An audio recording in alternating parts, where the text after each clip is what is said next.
Hey, trumpet and cornet players, Mr. Fitz here, and it's time for Montego Bay.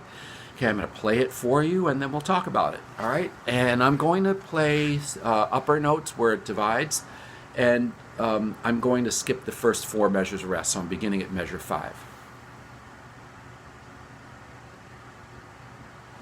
1, 2, 3.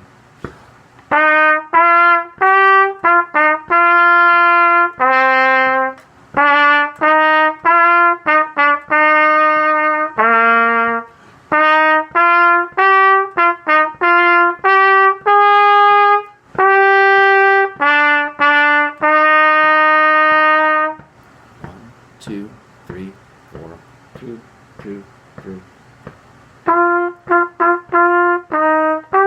2, 3, 4, 1, 2, 3, 4, 2, 2, 3, 4. 2, 3.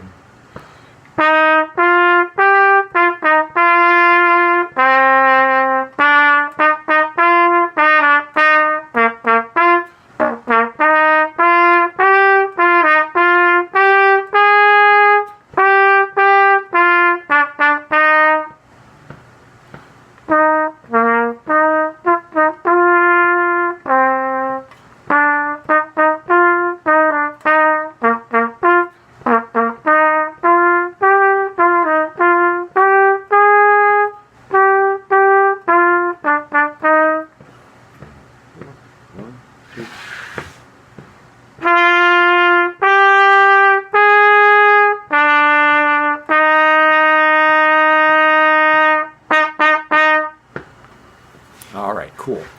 I did one little goof there on the repeat of section 21. I accidentally played a lower note. So if you caught that, good ears. Okay, so now here's the thing about this. This ties together all the information that you've had prior to this. So if you were successful in playing line 84 and all the things leading up to it, you are going to be good to go on this. But what I'd like to just do is let's just go through the in this case it'll be a 4-step process, because we're just going to do measure 5 and 6, all right? And I just want to explain to you how to go about doing the divisi, which we'll talk about in a second. All right, so let's say the rhythm first for measure 5 and 6. 1, 2, 3, 4. Ta, ta, ta, ti, ti, ta, ta. All right, make sure you can say it.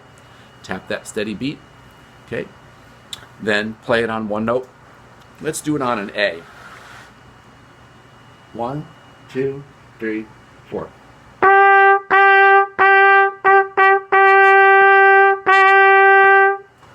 Make sure you're tuning your notes.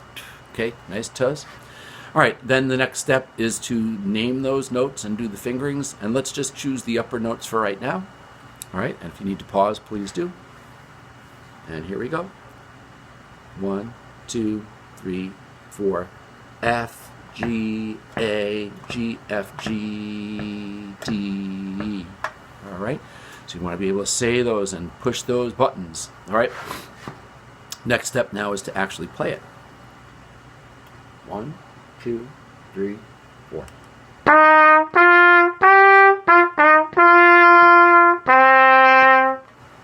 All right, cool, huh? Now, here's the thing.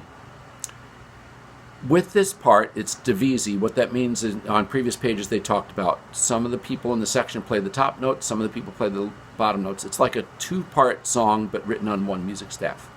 So let's just say the notes for the lower divisi. All right, we don't have to go through the first 2 steps because the rhythm is the same. All right, 1, 2, 3, 4. F, G, F, G, F, D, D. Okay, so after you can do that, then go ahead and play it. 1, 2, 3, 4.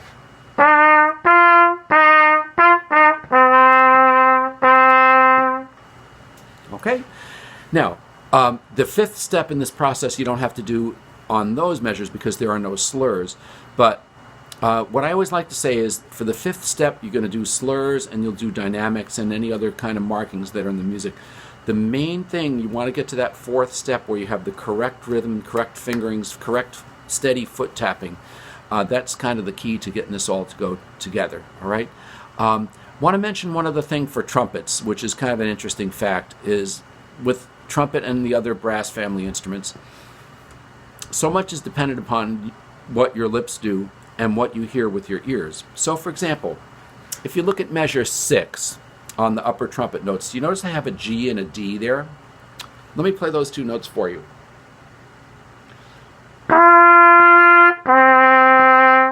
Now, I want to show you a neat trick. Watch this.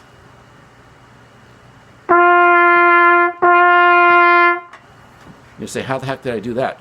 Well, the thing of it is, I pressed 1-3, but I didn't make my sound go lower. I made it not intentional. Well, I did it intentionally that time. But a lot of times what happens with people is they'll go for a note and it'll come out in the wrong, what we call partial or harmonic, meaning 1 and 3 can give you a D, but it also can kind of give you a G as well. All right, there's a way to do that, right? So you just have to make sure you're using your ear. Listen, look at the direction of the notes visually, how they go, if they're going up and down, and just make sure that you're hearing that in your ear and making it happen here with your embouchure. All right, have fun with Montego Bay.